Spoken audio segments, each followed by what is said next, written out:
And welcome back, everybody, to another episode of the Steel Curtain Podcast. I'm your host, Tommy Jaggi, editor of SteelCurtain.com. And joining me, as always, is contributor Shayne Kubas.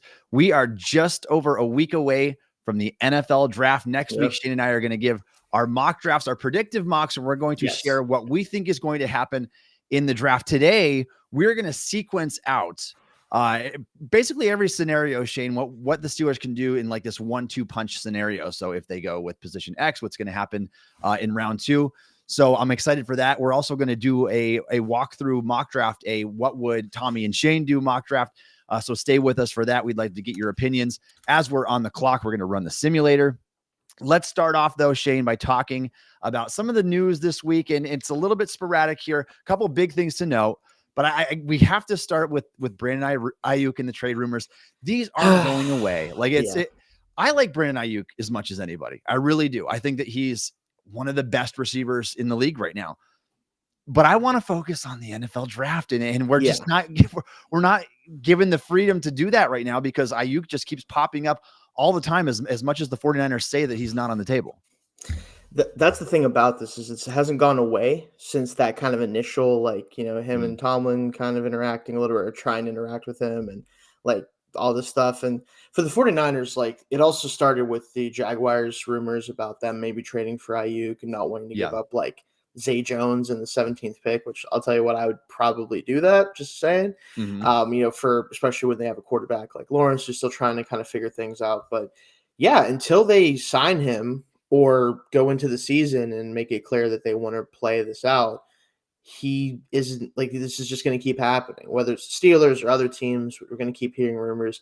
I still think it would make more sense to trade as much as he's a perfect fit for what they do and like he's great for them. I would be looking to trade Samuel and kind of re-up Aiyuk and let him be the main guy because he's the better actual receiver. Now you could argue who's technically more important to the offense, whatever. But in terms of just playing receiver, Aiyuk is the better player, right? So I think the rumors make sense if they aren't going to do that, like if they are going to keep Samuel and they don't know if they can afford Aiyuk long term.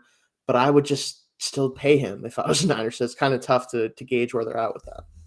Yeah, and the latest here is that teams are interested. Steelers are reportedly one of the teams, I think it was Jerry Dulac who reported that the Steelers have interest in them. The 49ers don't. And if you're a 49ers fan, your team has 3 years of control of this guy. No matter how you look at it, at the minimum, if you want to, you can have 3 years because you've got that 5th year option that he's set to play on. He can play on the franchise tag and he can play on the double franchise tag. And I'm telling you, Shayne, for as good as Brandon Aiyuk is, you're better off going that route and paying all that guaranteed money because it's still, when you break it down, it averages the top 10 money and then the top 5 money, I believe it is, on the second tag. I think so. And so he's still going to be worth that contract, assuming that he stays healthy. Right. You're in a Super Bowl window. It doesn't make any sense for me from San Francisco's viewpoint to trade away one of the best players on your team when you can win a Super Bowl right now. Like they are capable of doing that. So I don't get it all along. I know that he's disgruntled.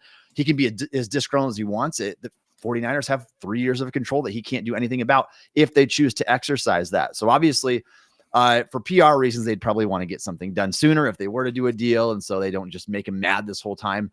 But I just don't see any sense of trading him. It's probably why they're not all that interested on the part of the 49ers here. All right, let's talk about some visits this week, Shayne, as things wrap up. Yes. Something super interesting happened, and I was waiting to see if it would in these final hours here before the sunset of the pre-draft visit deadline, which is today. Yesterday, at the time of this recording, the Steelers met with Graham Barton. They used a top 30 visit on Duke. Center prospect, I'll call him. Graham Barton can really play anywhere across the offensive line. This one's so interesting to me, Shayne, because the trail of breadcrumbs was leading to offensive tackle. Like there's no doubt in my mind. The Steelers, since the combine, they met with some of the top tackles there.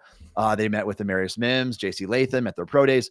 And now they met with several of the top tackles, Talisa Fuaga, Troy Fatanu. They met with them with pre-draft visits. Mims looked like the guy. I'm just going to say, I feel like especially everything was leading that way. And now all of a sudden we get a curveball thrown at us that the Steelers are meeting with Graham Barton, who I think the Steelers would obviously project as a center due to his lack of length and their dire need for that position. They don't have a true center on the roster. now it really muddies the waters here in terms of where this team could go in the first round. It looks like it could come down to a two-way race, maybe between these two. Maybe, and that's kind of why we're going to talk about the sequencing later, because there's still other players in other positions that I could see them targeting in the first round, depending on how things fall. But it clearly is the priority of this team to have especially the offensive tackles and guys like this who can play multiple positions at the top of their list. And it makes sense. Right now, your offensive line is good in the interior minus center, so you're happy with the guards, but center is obviously a huge need. Right tackle is going to be a huge need, assuming they put Jones back at left, which we're all hoping they do. But like, there's still a lot of holes to fill on this team, and getting somebody who could theoretically fill multiple ones. And I do like Barton a ton as a center, but I will say I legitimately believe he could hold up a tackle in at least a pinch. Like, maybe he shouldn't play that long term in the NFL, but like, if something happened to the right tackle of this team, whoever that's going to be next year, we could probably throw him over there and he'd be okay. Like, it's just, that's the type of guy this guy seems to be. So the position versatility, like, I understand the interest at 20, especially. I really do. Because I think other teams, even ahead of us, might also have interest in him. I'm looking at teams like Seattle, like that might value what he can bring to the team. I love Graham Barton, Shayne. He's a lot of fun. I know there's no such thing as a bust-proof prospect, right. But this is about as close as it gets in terms to safety, because he can play any position across the line. Right. You mentioned right tackle. Like, the Steelers want to move Broderick back to the left side. I know that Barton hasn't played there, but because the guy played well at center, played well at left tackle, I see no reason why he can't flip over to that side. In Arthur Smith's offense, where you're going to be doing a lot of run blocking stuff, He's and reach great blocking fit for that. I think that is going to be, I think it'd be a perfect fit over there, as long as the length didn't get in the way. And if it did, you could always move him back inside and have him be a center or even a guard for you. Maybe maybe James Daniels doesn't sign an extension and he ends up being your right guard of the future. And kind of fills the David DeCastro role that we've been missing there. So I just like him any way that you slice this pick. I think that you're getting value and you're getting security, because if he can't play tackle in the NFL, you got a guy that could be a one of those perennial all-pro guys or Pro Bowl guys inside if the transition goes well. I see no limitations athletically. I see no limitations in terms of physicality and demeanor. He's got all the traits and tools that you could ask for, at least for an interior guy. Not quite the length that you want on the outside, but I am excited about this visit. I think it gives them another option. I do think that they were heading in that direction for offensive tackle. I think that might still be the case, Shayne, but this gives them at least a plan B or potentially even a plan A if they like it well enough. And we're going to talk about the sequencing here in a minute and how it would work out if they were to go something like this first. The other visit that they had yesterday, Shayne, was they brought in linebacker Peyton Wilson from NC State. I really like this guy's film. Yeah. Now, he's got a scary injury. I think 3 ACL tears. It's some sort of insane thing. Yeah, it's something old as well. He's gonna be a 24-year-old rookie. Yeah. But I don't care too much when you're a linebacker. You're kind of a one contract and done guy most of the time anyway. Right. I think he could step right in and be a really good line. He kind of reminds me of JOK a little bit, the way he plays. He can cover the slot. Like, he's bigger than him, but he doesn't really. That's the one thing I think that's a knock on him a little bit, is that he doesn't really play to his size a lot of the time. He's not guy that's going to be out there shedding blocks, but he can cover. He can take the ball away, and the guy can really move out in space. And so, if it weren't for the injury history, he would be my linebacker one in this class. Me too. He would be at the top of the list. So injuries and age kind of both related there, because he had to play longer. But he's coming off of an excellent season, was able to stay healthy last year. Very intrigued by this visit. The Steelers haven't really shown a lot of interest in the linebacker prospects throughout the draft, but this is one that intrigues me a lot if you get him at the right spot in the draft. I still think even like the second round might be a little bit too rich based on this history. He might go that way. I would need to take him in the third to feel good about it, just because of everything that's the third round. I would probably be up and jumping up and down for a pick like this, because I think you're getting a day one starter at that position. You can slide right in there, and it would really improve your linebacking group. I think that he's going to be a good player if he can stay healthy at the next level. Obviously, injuries are the big concern. Reminds me a lot of Corey Trice last year. I had a 2-3 grade on Trice. I thought the tape was really good. I should have had him lower than that when I factored in my injury stuff, because what happened? He tore his ACL right in training camp. So a lot of parallels between those two as prospects in terms of their college career paths. So an interesting one there. And I wanted to talk about the ones that just came in. We don't even have these up on the Yeah, screen here but for you. we found about them a little bit ago. Yeah. Just a few minutes ago, Junior Colson visiting the Steelers today. This is the last day for visits as we were recording this. So the big Michigan linebacker, kind of a do-it-all for you. Good at everything, great at nothing is kind of how I view him as. I know it's kind of a derogatory thing, it sounds like, but I think he's a really solid football player, good size, good athletic traits. Could be just a guy that just plays linebacker for a long time in the NFL. That's the thing is, and I get why you say like it sounds a little bit derogatory because you're saying he doesn't have any true strengths. I do think that his ability to diagnose in the run game is very good. Better than a lot of the other guys in his class. And when you play at Michigan, not really surprising, right? Like that's kind of that's going to be their thing. I will say in this class, though, being pretty good at everything might make you linebacker one, depending on who you ask. Yeah. So like that's really not a negative on him. It's more so that this class just isn't great at linebacker. I've heard some people push back on that and say, "Oh, there's a lot of players who I think are going to play games in the NFL," and I agree with that. But just that star like bona fide like guy you would take in the first round, despite the hit rated first round linebacker, just really isn't there. And that's okay though. I think it's going to probably be better for teams because they can get these guys a little bit later.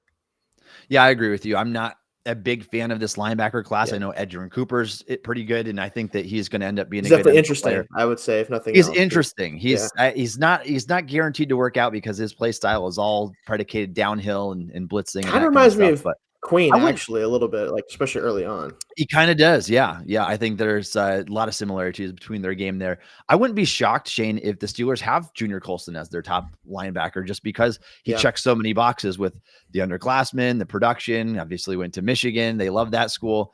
The size, he checks all those boxes for them there. I don't have a lot of interest personally in taking a linebacker in the first 2 rounds this year. That's where you would have to take Colson by the second round, I'm sure.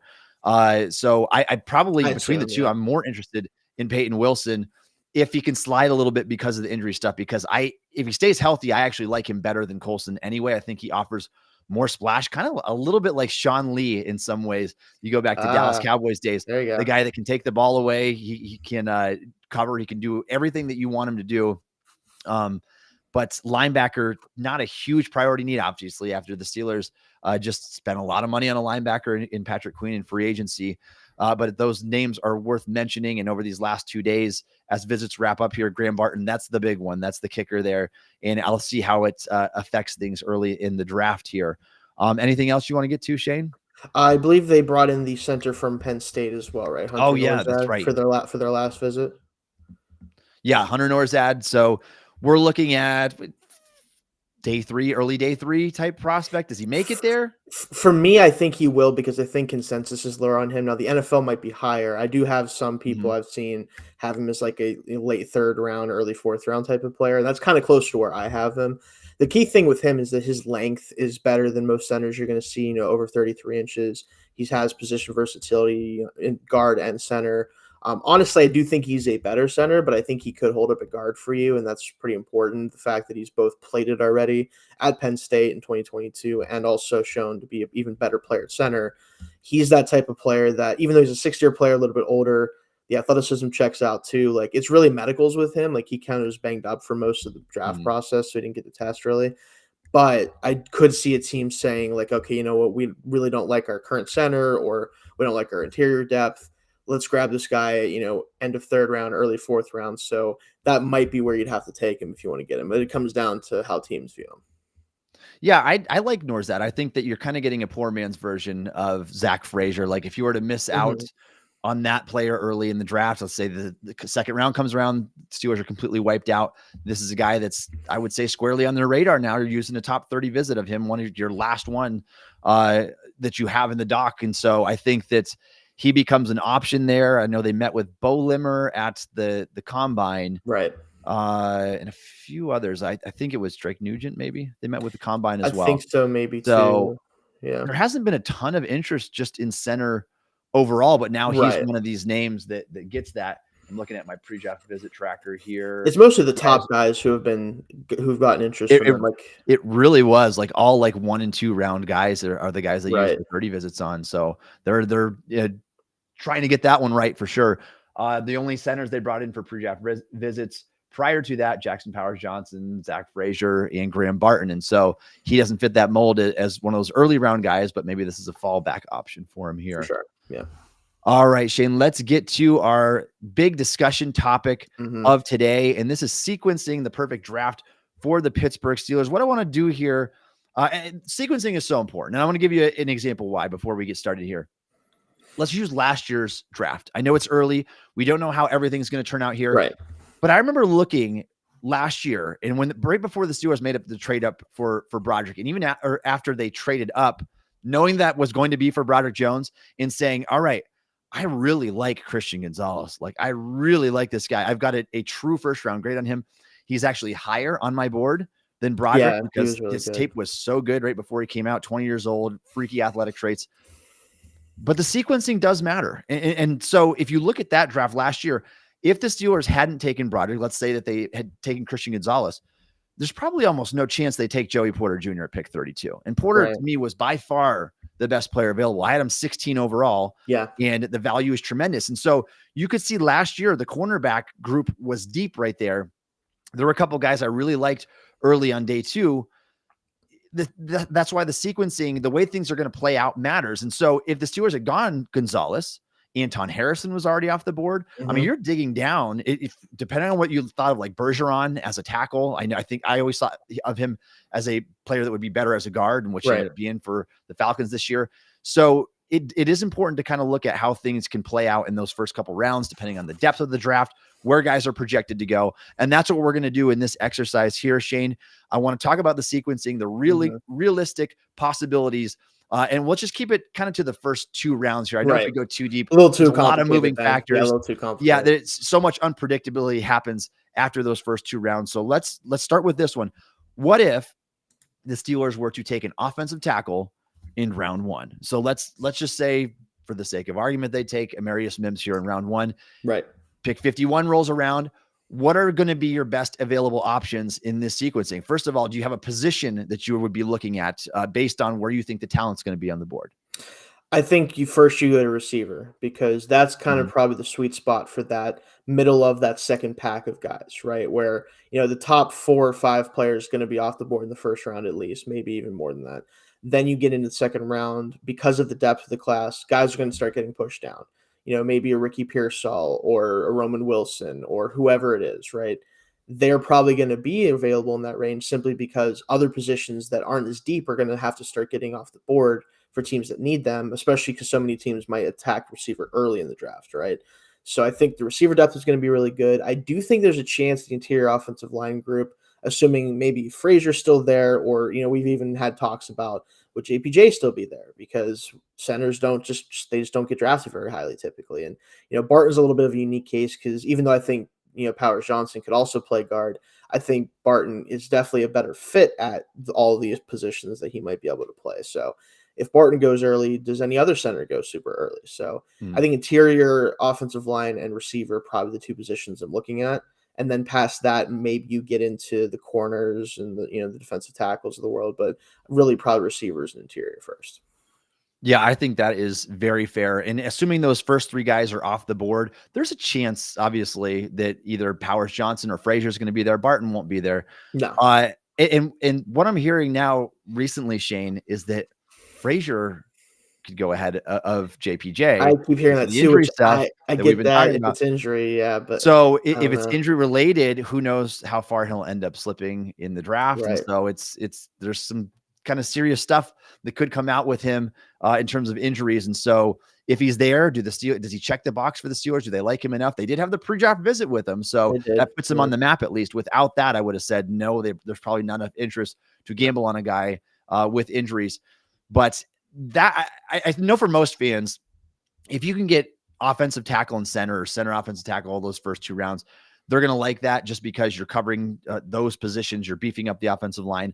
But I do think in terms of talent, if we're being realistic, and let's say those 3 center prospects are gone in round 2, I agree with you. I think receiver is probably the best route to go. I think that from round 2 to round 3, there's going to be another tier gap in talent that drops off, and you're getting to the guys that I don't like as much, like the Jalen McMillans and those guys of the world there. So I would prefer to go there in round 2. I think in round 2, I do think that you can get a legitimate wide receiver 2 for Yeah. the Steelers. You probably don't get anybody that profiles as that number 1 guy, No, but there's a chance that a Keon Coleman can fall, like Xavier Legette. I like Legette more than most. I like the body type. I think he's coming off a really good year. So Legette might be my favorite realistic option at that think he's point for going to the go Steelers. earlier, though. That's the issue. He could go early. I want Absolutely him could go to early. fall to us because I think he'd be a great fit for what we're going to be doing. But Mhm. the more I hear about him from people, the more I feel like a team's going to be like, I know the late production, like teams get scared by Yeah. stuff like that. I But I get think that. someone's going to pull the trigger, though. I really do. I think someone's No, like, he's too big, he's too surprise fast. me. Yeah, it would not surprise me in the Yeah. slightest. Now, I'm hoping there are guys that I don't like as much that I just don't like their play style. Like Right. Troy Franklin is one that I'm I not a big can't Troy I Franklin. can't I can't get with It's Franklin. No, the I can't. he's thin. He didn't test as athletic as we thought. He's not good at the catch point. He's body He's catches not. He too doesn't much. have natural hands. That's my biggest problem with him. Same That issue I had with Quentin yes. Johnson last year that the Chargers took. Like, I get the talent, but I just don't think he catches the football Mhm. like confidently, and that's just really hard to get away with in the NFL. So yeah, a bigger receiver in that mold is Tez Walker too. Like Walker's one. They just the Senior Bowl stuff was so bad that it's like I'm hoping that other teams preference some of these receivers ahead of the guys that I like at that spot. Because I mean, I'm all for an Xavier Legette or Ricky Pearsall. I think Roman Wilson's a solid selection there. Keon Coleman, I know that he's a polarizing prospect. At 51, though, I'm 51, I'm all 51. for it. For a guy that was once thought of as like a top 10 or 15 pick in the draft. So sign me up for any of those guys there. So I do think that I agree with you. I think the best possible outcome, if you go offensive tackle first round, is probably wide receiver in the second round. I can get behind a few other guys. Like if I'm a big Mike Sanders still fan. Like if he was still there, I wouldn't have a problem with that because we need a slot. He's just so good. Like I'm so confident he's going to be like a top 5 slot corner in the right, NFL. exactly. So, but the exceptions, I think, to going wide receiver in round 2, if you go tackle round 1, are kind of few and far between. I don't know if there's a lot of other players out there that I could really get behind for that. If the 3 centers are off the board, it's not Sanders still. Trying to think, there's maybe an interior defender, but I think maybe you're going to have a first wave gone. I still think I like the receiver better than a Chris Jenkins or a Rook. So at that point, probably, yeah. That's probably what I would go with as well for the sequencing there. Let's talk about what if the Steelers are to draft a center in round 1. So obviously the wide receiver talent, that's not really going to change depending on what the Steelers do in round 1. If they take a center or a tackle, the receivers are still there. So we go receiver now. Is there going to be a tackle worth taking? And so this is the question that needs to be asked for all those out there that are banging the table for the Steelers to take that center in round 1. Mm-hmm. Are you okay with Dan Moore starting for a 4th year? That's the question that I would ask you, first of all. Secondly, if the answer is no, which tackles do you believe are going to be available to the Steelers that they would take with this pick? Now, just lining this up, Shayne, and looking, I think that there's going to be just a cluster of them that go from the middle of the first round to early second round. And I think that includes guys like Kingsley Suamataia. I think that he's going to be gone because of the talent before the Steelers pick in the second round. I think your best case scenario here, if I'm being completely realistic, was probably Houston's Patrick Paul, who played left tackle over there, an older prospect, but definitely has some intriguing traits. And then Blake Fisher out of Notre Dame, who was the right tackle, just turned 21 years old. Some traits to like about his game for sure.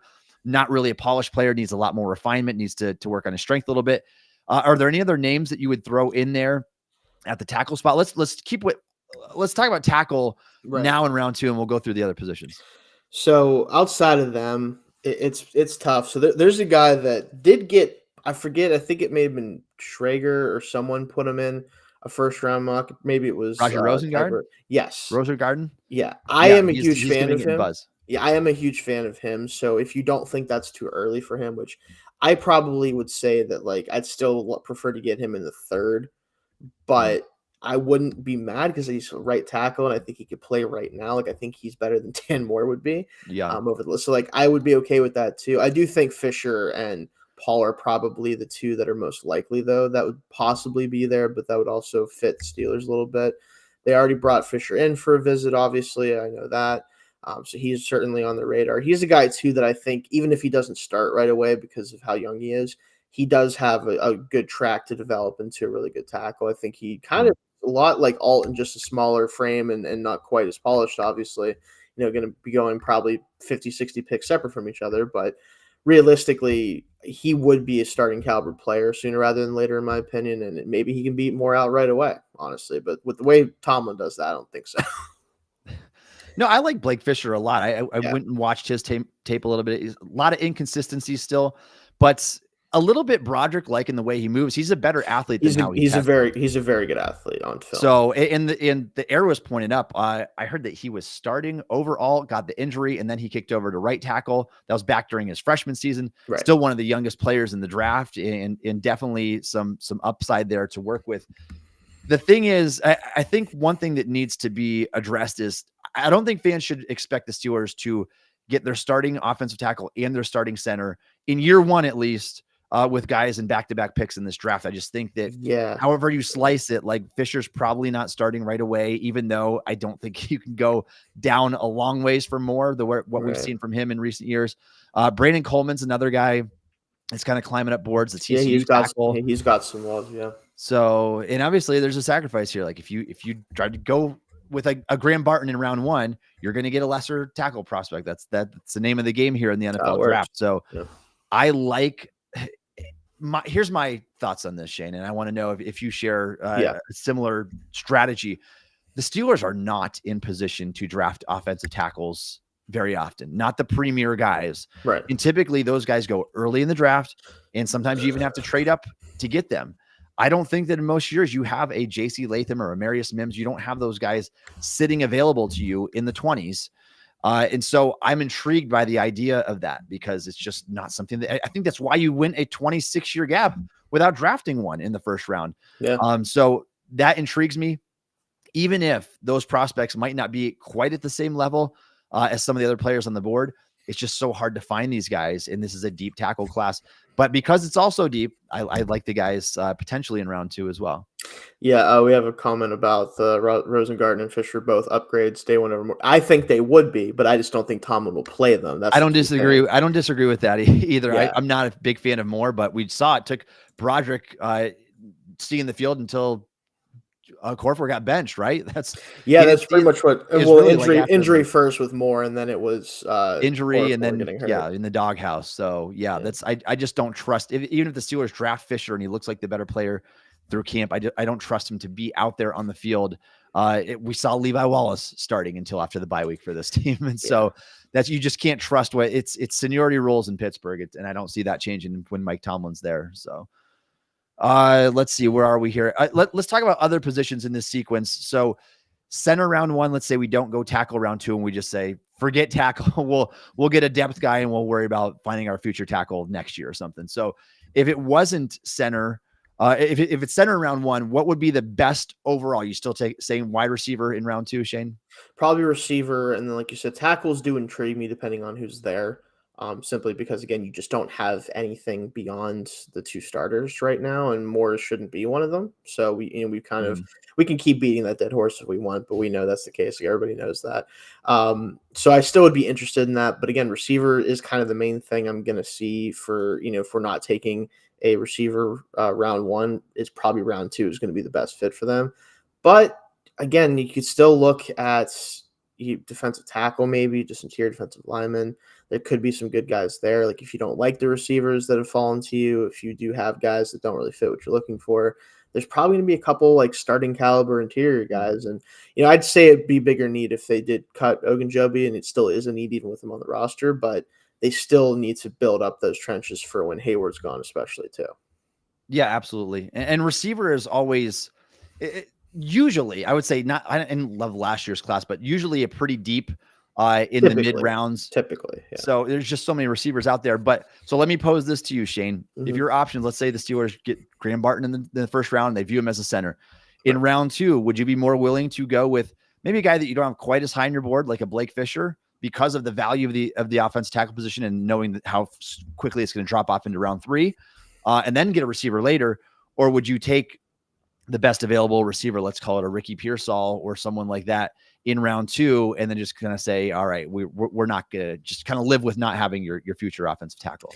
I think it really would matter to me who the receivers available are. Like if they're a guy that I think is a legit like receiver two for me personally, I'm probably going to do that, because even though Moore is a problem at tackle, we have nobody at receiver. Like there isn't player at receiver who can start other than George Pickens. Like, there's a difference between having a guy that's a poor starter but has started games and having like nobody who should be on the field at receiver realistically. Yeah. Like, I do think there's a difference there. Now, if the receivers that are there, I'm not a big fan of, and I think one of the tackles could be a starter at some point during their rookie year or their start of the second year, then it becomes hard to pass on that because, again, you just don't always see classes that have that type of depth to tackle either. So let me ask you this then. I want to keep on this same track here because I'm interested.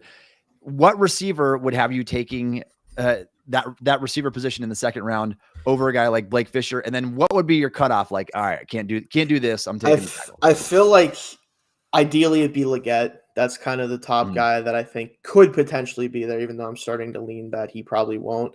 Pearsall would probably be number 2 because, again, I'm very confident that you could slot him at any part on the field and he will produce and be a good player for you. I do think his ceiling is capped as like a good receiver too, but if you can get that in the second round to pick 51, I will take that all the time.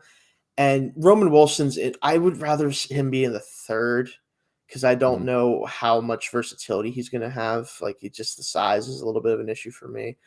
But if it's not one of those 3 guys, for guys who could be realistically there, like you throw Coleman in there too. And even though I'm not a huge fan of him, 51 is kind of hard to pass up the skill set. Yeah. If it's not one of those couple guys, I'm probably going tackle because at that point, I'd rather take a swing on one of the guys that fall into the third.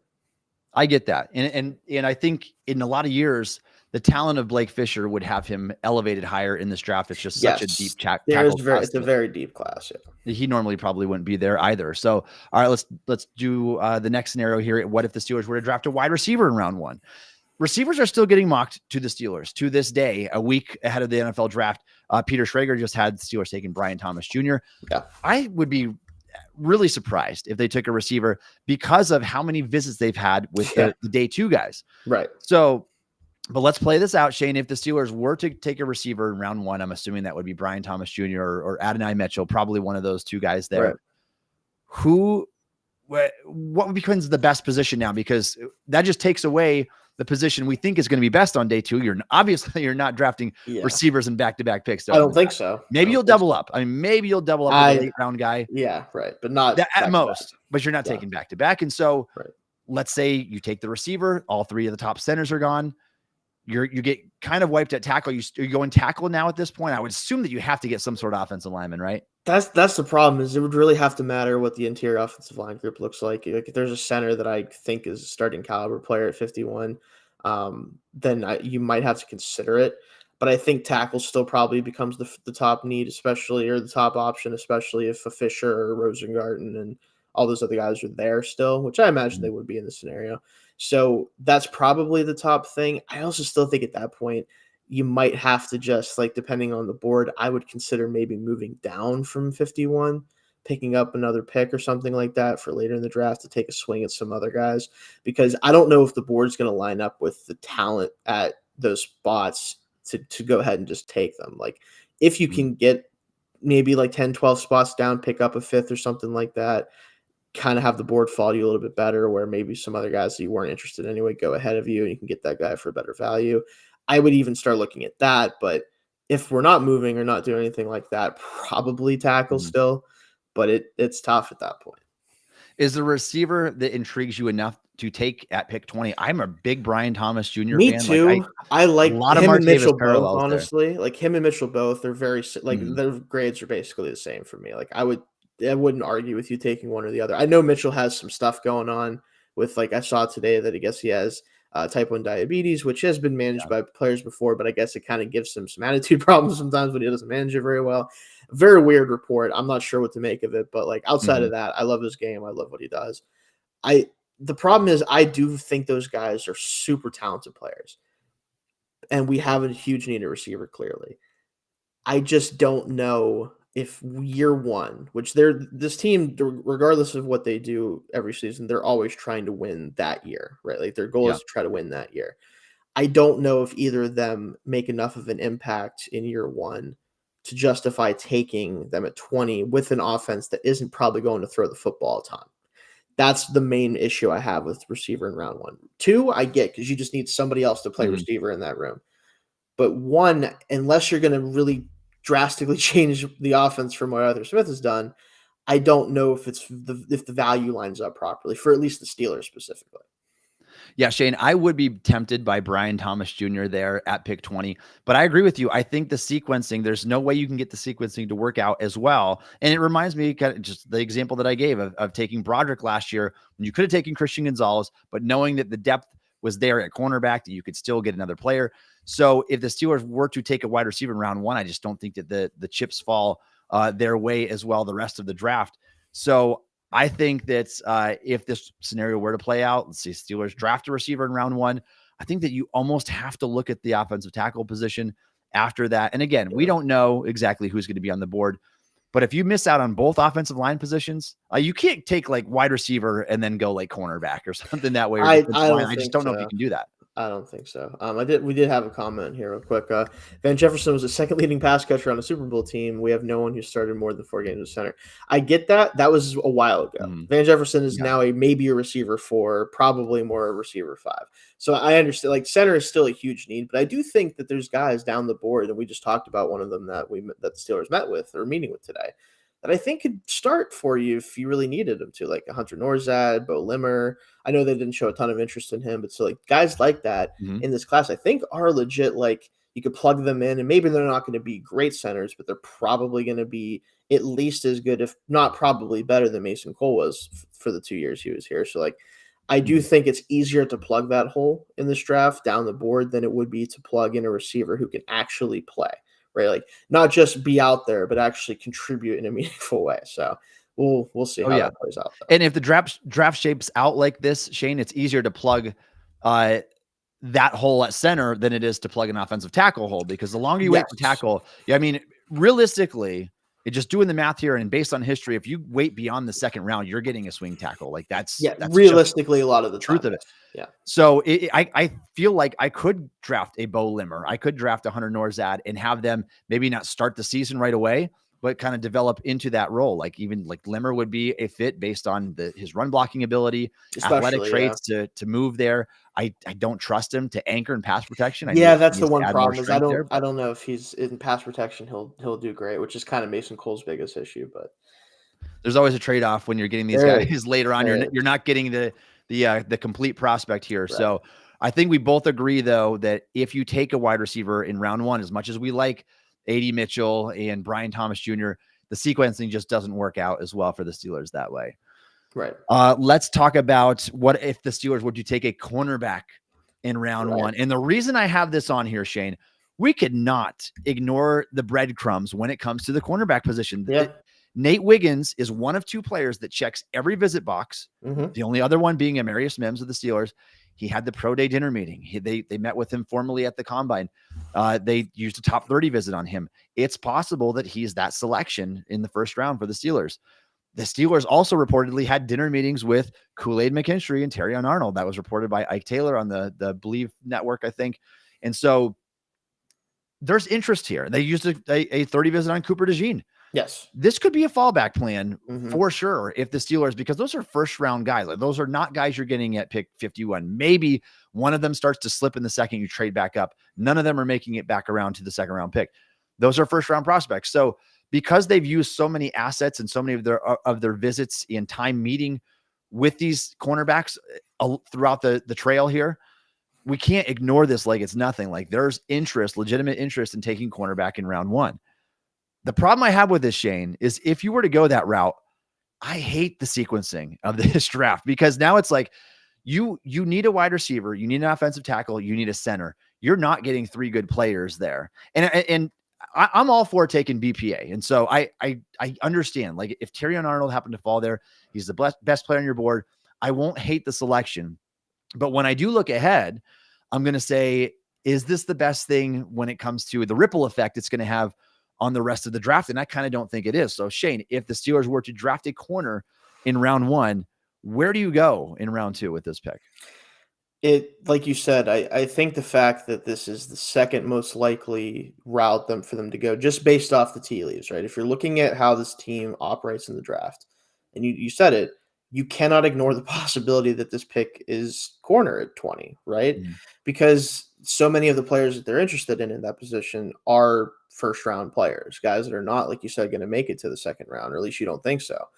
So I do think if the tackles that they want are not there, if Mims is gone, if Latham is gone, if whoever else is gone, it probably becomes a corner pick realistically. I know center is now more on the board than it was, but if you're just going off odds based on what we've seen, it's still corner until kind of proven otherwise, right?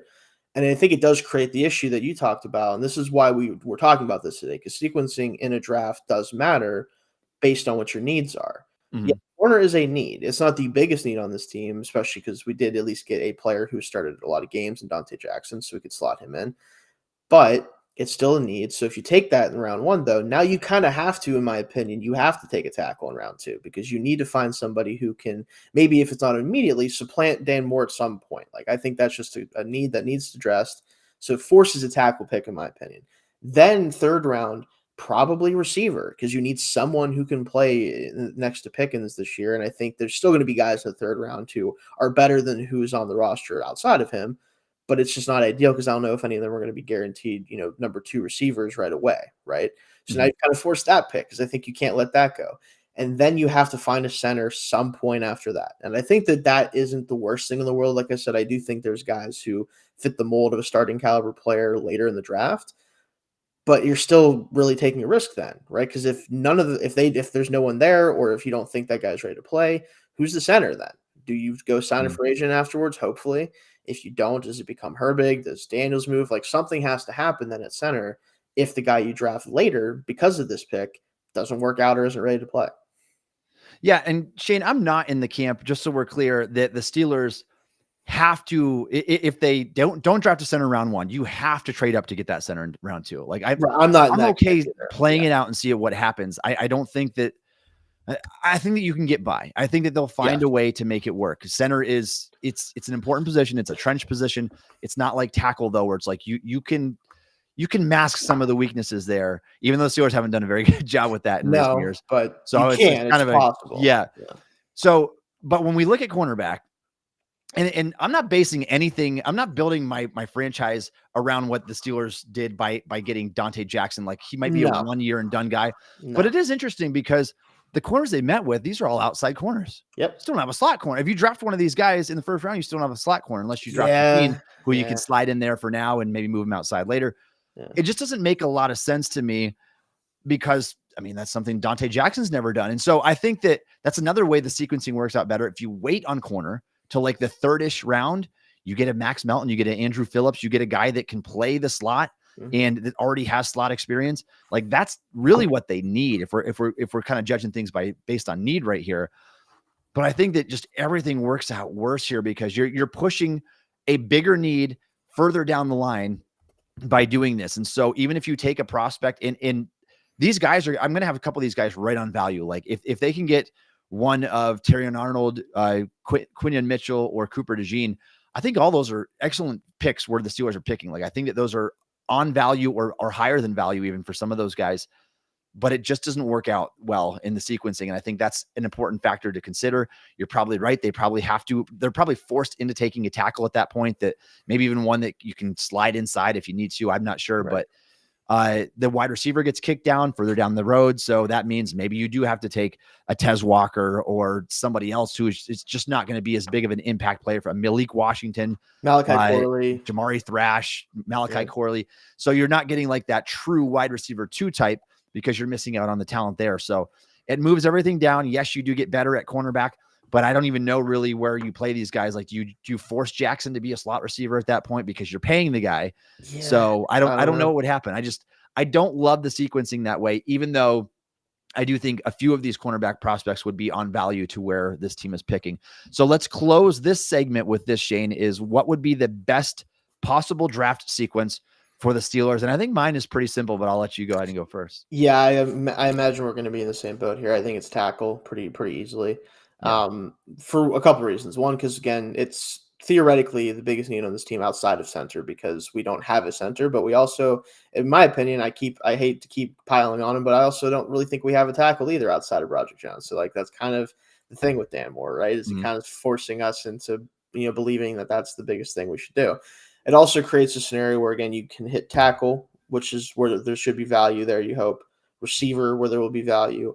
And then at that point, the best player out of corner, center in the third round. And then whatever one you don't take, you hope there's a guy at the fourth that you can take from there. Like, that's kind of the right sequence, I think, when you look at both the talent of the draft, the positions of need we have. You can attack, tackle, receiver early where those players are going to be impacts. Hope that you can get a corner or center in the third that can play immediately if you need them to. And then from there, you just take guys you think have starting upside, right? Like, that's kind of the way that I would want them to go. And I think it's probably the way they want to go too. It just, we'll see if that works out that way for them. Yeah, 100%, Shayne. I've played all these scenarios out before we did this podcast. I've been doing this for months now. Yeah.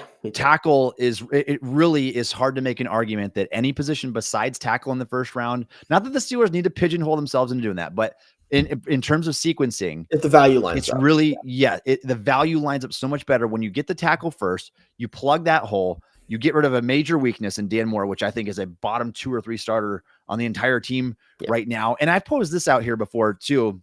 And I know a lot of people, maybe they're just too afraid, too timid to respond, but are we sure that Dan Moore is not the biggest weakness on the offensive line? Like, the lesser two evils between Nate Herbig and Dan Moore, I think that Nate Herbig, there's a chance plug a 330 pounder in there and kind of mask some of those things. Maybe he doesn't get pushed back into the pocket at least. So there's a chance. And I know, again, I don't want to say this because, again, Moore has a lot of starting experience and Herbig doesn't have much experience as center.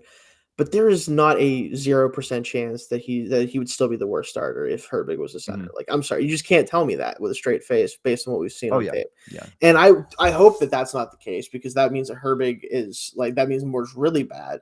But it's just not impossible that Herbig would still be a better player on the line than Moore would be if he had to play this year. And that is the whole crux of this issue. Like, I'm not going to be upset if they take Bart in the first round, because I think he's awesome. And I think he could probably play right tackle if we needed him to. But at the same time, like, it doesn't help the rest of the roster down the board. Like, I don't think it's the best thing for the roster construction from there. That's really the biggest issue with it. Not really a talent thing. It's just how are you building this roster up? Because regardless of how much they want to focus on year to year, you need to find players who can be the future of the team. And I think you can do that easier by taking a tackle round 1 if you can do it. Yep, it's a premium position. It's a great tackle class. You're normally not getting these guys at pick 20. I think when you look ahead to the second, third, fourth round, then you kind of have the flexibility to go wide receiver, cornerback, defensive line, center, in any which order, because the value at those positions is going to line up better. Tackle, it really is not. And so I agree. I think getting the tackle in round 1 is the best possible sequence for the Steelers. If you guys have a different opinion about that, please drop it in the chat. We would love to hear what you have to say. Those are our 2 cents there. If you are a fan of the Pittsburgh Steelers and you'd like to support the Steel Curtain podcast, please consider subscribing to the Steel Curtain podcast on YouTube. We appreciate all of your support. All right, Shayne, any chat you want to get to before we jump into our mock draft? As far as just some stuff about the draft here, our brother's not a fan of Mitchell. Apparently, Mitchell's a crybaby on a team with one diva and super run heavy. Yeah, I don't know enough about Mitchell personally to comment on it, but I know there's some stuff with him. I will say that. So I have heard a few things, and again, this is the stuff that is really hard for us, for these armchair analysts to evaluate at home. Yeah. I do hear a few things, and it does scare me, the idea of potentially having a George Pickens and a Mitchell on the same team if their attitude kind of coincides that way. Up. Yeah, it could blow up. I think preferably you would prefer to have the guy who's just going to go out there and do his thing and not care how often he gets targeted or whatever else. And so I can't say for sure that that's the case with him, but I have heard some things about Mitchell as well that scared me a little bit that way. The talent I do like. I think that he is a first round quality receiver, back half of the first round somewhere. And so that I get.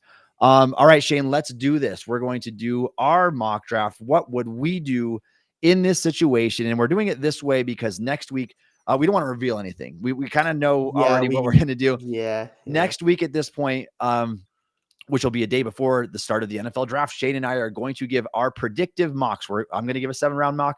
Shayne's going to give a 7-round mock. We're going to go back and forth at each of our picks. And we're going to see how many of these we can get right, if any, for the Pittsburgh Steelers. But for today, let's do a what would we do mock. And you guys joining us here in the live chat, please feel free to chime in with your selections as well. And so we'll see if we're on the same page here. All right, Shayne, let's get rolling. Round one. Yeah, all right, let's see who's see. available for us here. And those who are listening to this mock and are not on YouTube, we are using the mock draft simulator from Pro Football Focus right now. So we are on the clock at pick 20. Right, and the draft has gone pretty normal in terms of what I think people expect.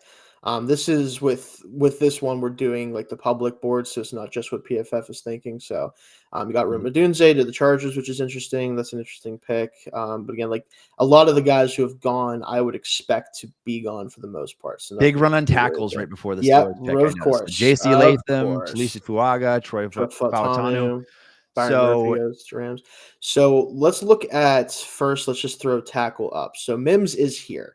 And they have Barton at tackle, but that's just because that's what he played at Duke. So like that, he is an interior player, so you can see him here.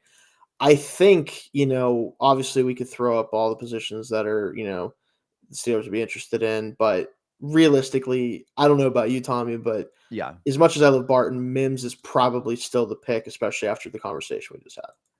I think so too. Barton, I'm very tempted by Barton Me because I too. feel like Me too. if I it would doesn't say work, try him at yeah. right tackle. Try put Broderick back on the left That's side. Try him yeah. at right tackle. If he ends up being not so great there, whatever. He's very Peter Skoronski like to me, but a bigger version of that player. So because I just feel like you can play him anywhere and he's going to at least be solid. And if you move him inside, he's going to be great. I do think he's much, much safer than Mims, but there's just something about Mims, that pass protection in the way that he can size, anchor at that size. It just, I'm very intrigued by this. And we talked about the sequencing already. That was what this whole podcast was predicated around today. So I agree with you. Let's go with how we just described our best sequencing. And I would say Mims at pick 20 for the Steelers. Yep, let's do Mims. Okay, so see what we get here at 51. Okay, so let's throw a receiver on the board first. So Leggett is here. So right off the bat, probably going to be the pick, but let's throw up the interior offensive line, group 2.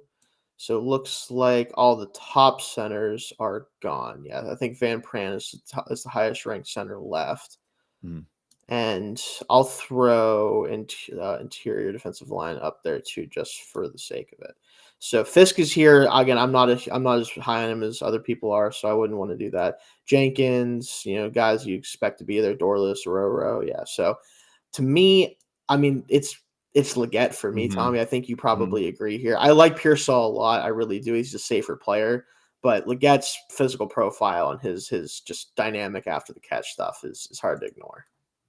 Yeah, I'm a Leggett fan. I am all on board with this pick. If he ends up being here, 451 at the Steelers pick in the second round, I can absolutely get behind that. I do think that he is one of the few day 2 guys who almost profiles as like that number 1 guy. I don't think he'll probably ever get there. I think he's more likely to be like a high end number 2.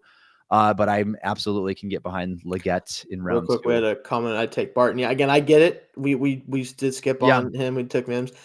Not going to argue too much with you there. I will not be upset with it. But at the same time, we kind of can't talk about what we did today and then be like, oh, we'll take Barton. Like that's kind of I do like Barton a lot. And I'm going to have Barton probably a little bit higher on my board than Mims as well. I do think me that too, actually. Yeah. The sequencing is kind of important to play out. And I think that Mims is just if you hit on Mims, I think he can just be one of the better pass protecting tackles in the league. It's just the injury stuff does scare me. So well, totally on board with Barton too, though. Yes, I get all that. Right. But let's go Leggett here then at 51. Let's see what we got here at 84. Okay, so I want to throw up interior offensive line again and probably corner as well.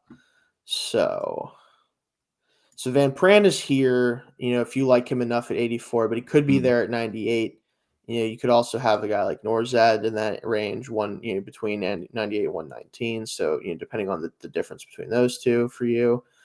Bernardo Green, I like a lot. We've talked about him. I know that I mentioned that in our last draft, so I wouldn't want to repeat that necessarily, but he'd probably be my favorite corner. But if we're looking at slot guys, a lot of those guys are kind of farther down the board, so I wouldn't want to take them here.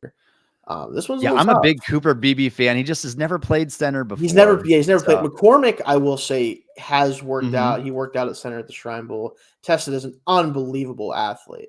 And then we do have some comments chiming in here. Van Pran easy. Sort by BPA, Shayne. Can you just go? I just want to take a look real quick and see the best overall guys here. So the best overall guy, Rattler, but obviously I don't think we're doing that. Irving, which I'm not. He's fine. Edge, Xavier Thomas, already got the Marshawn receiver. Lord. Yeah, McMillan, Jalex Hunt is he's way up there. That's really is that. He's a fun player, but point. Like preferably, I'd like to be able to get Van Pran. If the Steelers don't take a center at this point, I'd like to be able to get Van Pran at 98. I don't know if he'll be there, but it's kind of looking like this might be the pick. Is there anybody else that you would prefer over him? I mean, for me, like I said, I like Green the most of all these players, but I honestly think McCormick is probably a better player than Van Pran. He just isn't as natural of a center.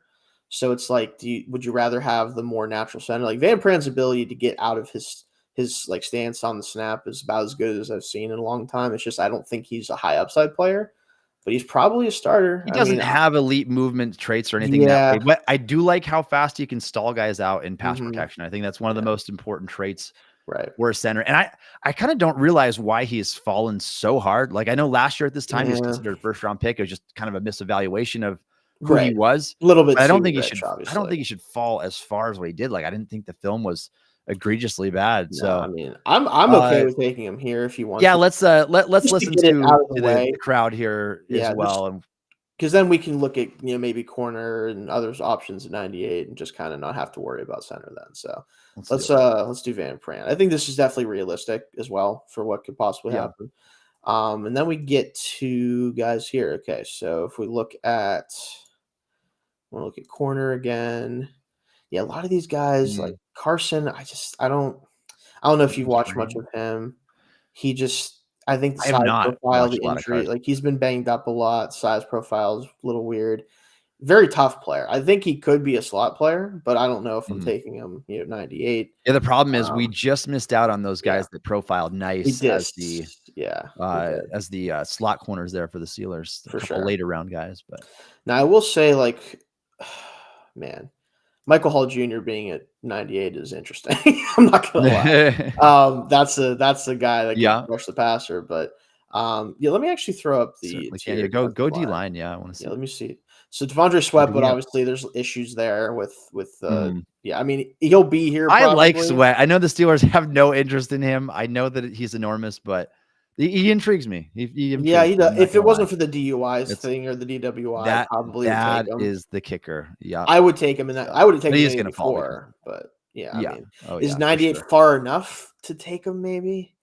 I don't know. I mean, the Steelers, they're kind of iffy on stuff like that. Like I could see them being like, whatever. He's a big player. We'll get him in there. But we have slot corner. I'd probably double up McCormick. See, I would do that if I was worried about the interior group. outside of center, and I'm really I mean, you would certainly get a swing guy. Yeah, you could definitely go for the future. Looking ahead for sure. So, which I never mind. I never mind. I don't mind that either. Honestly, Taylor Demerson's interesting too because I wonder. I don't know if he. I wonder if I can see it. Did he play in the slot much? He has. He's played a good amount of slot snaps. I like him a lot. He's one of those guys that like. You take in the third round, and then all of a sudden you look up one day, and he's probably making a Pro Bowl because he has like crazy ball production, and that's kind of how I view him. But at the same time, like, is it the biggest need technically if he's not going to play slot? Which again, he clearly did a decent amount at Texas Tech, so that wouldn't be a bad pick. I mean, there's still a gaping hole at slot right now. You could use an interior defender. Slot's the biggest hole remaining on the team. So if you're doing it just off of holes, or if you're doing it off of what you want to build for the future. I like some of those guys. Some of them don't play slot. So that is interesting. That's an interesting thing. I mean, probably McCormick is one of the best players on the board still at this point for sure. I think Michael Hall Jr. also is in that category. Man, you could double up at some point. I mean, can you have too many good offensive linemen, Shayne? That's kind of the I do like McCormick a lot too. I think if he was still on the board here, I'd be super intrigued by it. James Daniels has an expiring contract soon. You could theoretically say now we can go into next year with no holes at all on our offensive line and just worry about other positions. I don't know if that's too rich for you because I'm willing to go whichever way you want to go with this. I mean, Ciamala also isn't exactly a young player, and he No, also he's is not. on a Yeah, long he's term. in He's his not like 30s. it's a So. long contract either. It's not like he has a ton Mhm. of time left. I'm okay with taking McCormick and doubling up an interior because again, if for some reason Van Pran isn't any good, maybe McCormick can play center, right? Like I really think he definitely is athletic enough, and I don't know if you heard this story, but he actually was already making the calls at South Dakota State because they had a younger center who also probably will get drafted next year, I heard, but he's a younger player than him, so he was actually taking a lot of the responsibilities a center would normally have. So he's already used to that side of it. It would just be, can he get, up to speed with snapping and playing from that position? But yeah, I mean, I'm okay with it.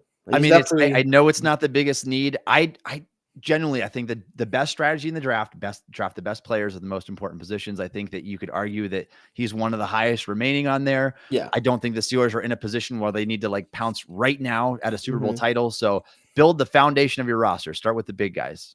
Yeah, we can do that then in that Let's case. do I it. think that'd be a good value for him.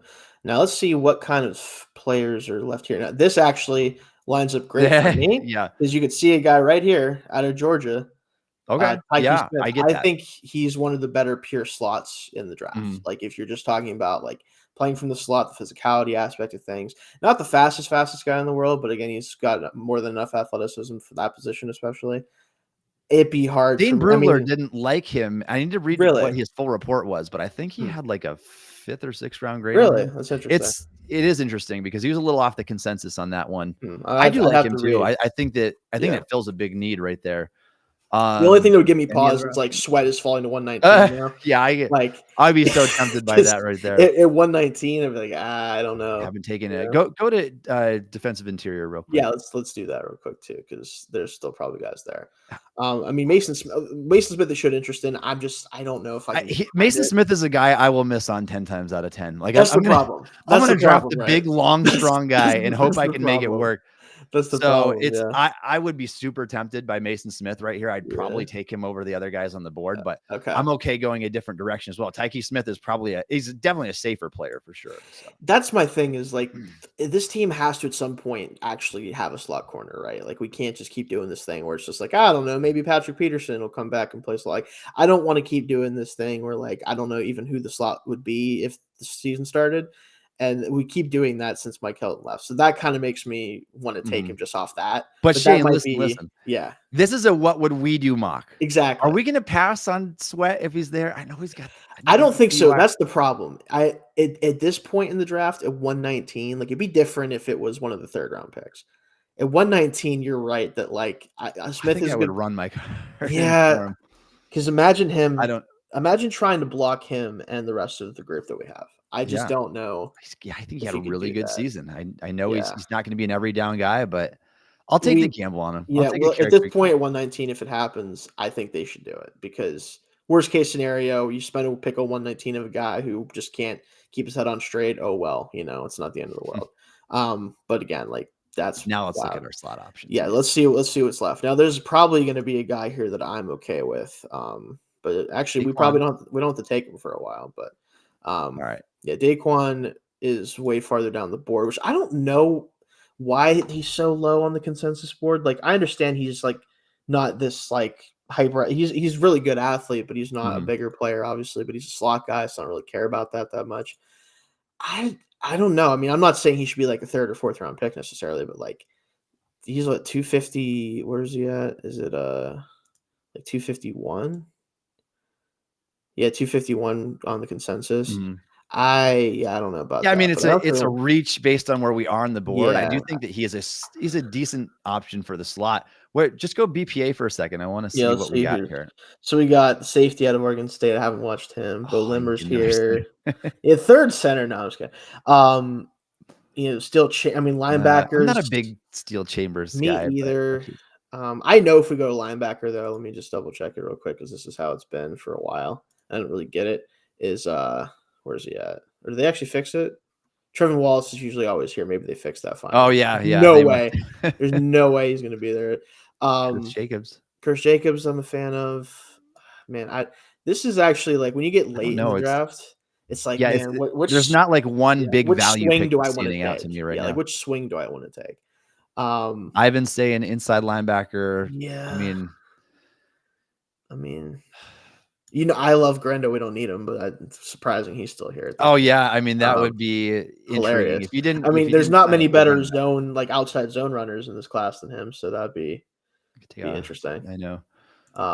Man, I mean, We probably could get the slot option, just take care of it, or get a linebacker. I mean, that's my. linebacker depth is. I think let's too, take a linebacker. I think first. It's just which one you want to take. Like, I mean, probably for me Jacobs, but yeah, probably we'll Jacobs. see. Somebody type in the chat if you got an opinion here. Yeah, let us know. No one has reached. Yeah, I agree. No one has reached at this point. Like, it's kind of just whatever.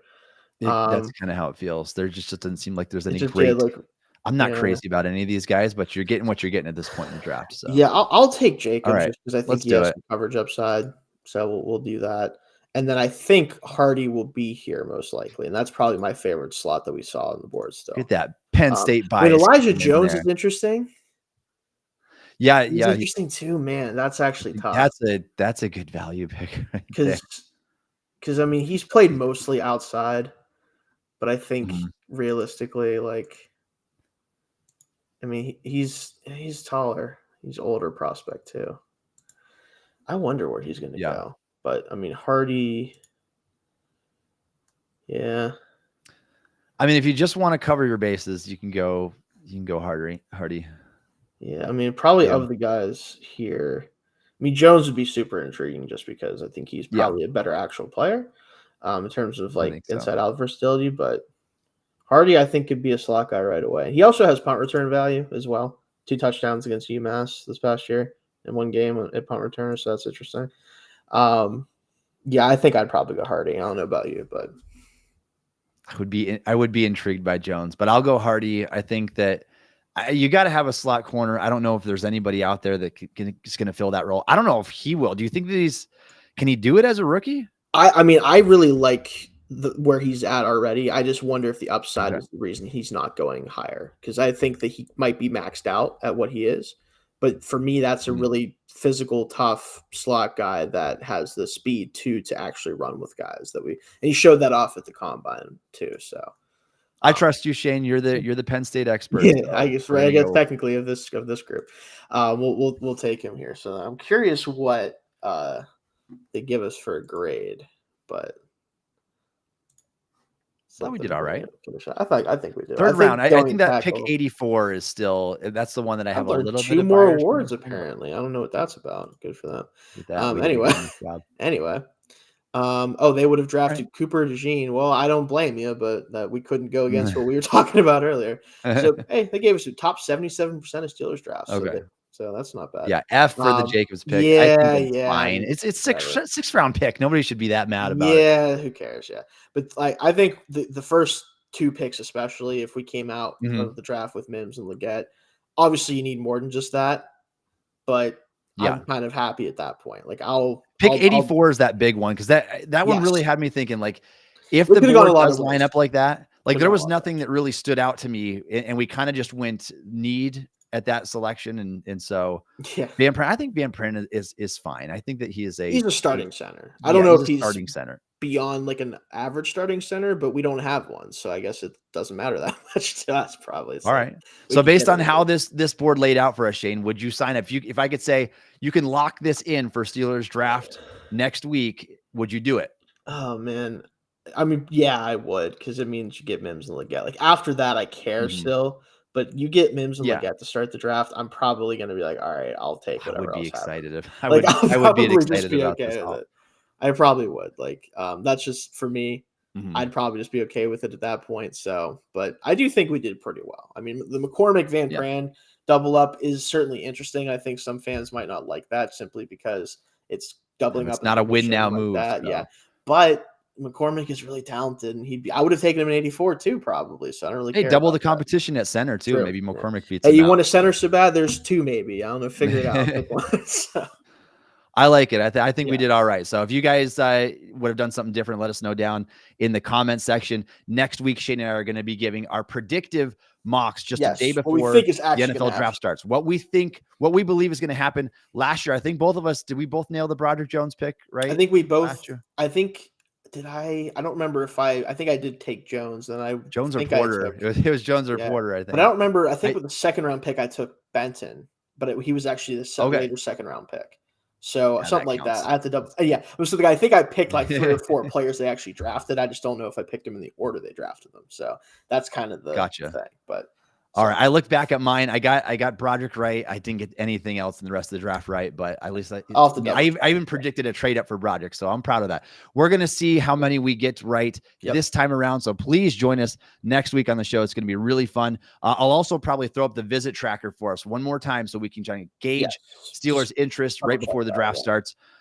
We go live every single Wednesday on YouTube at 1:30 p.m. Eastern time. Thank you for joining us on the show today. You can follow Shayne on Twitter at Shayne Kubas. You can follow me on Twitter at Tommy Jaggi. You can download the Still Curtain podcast wherever you get your podcast.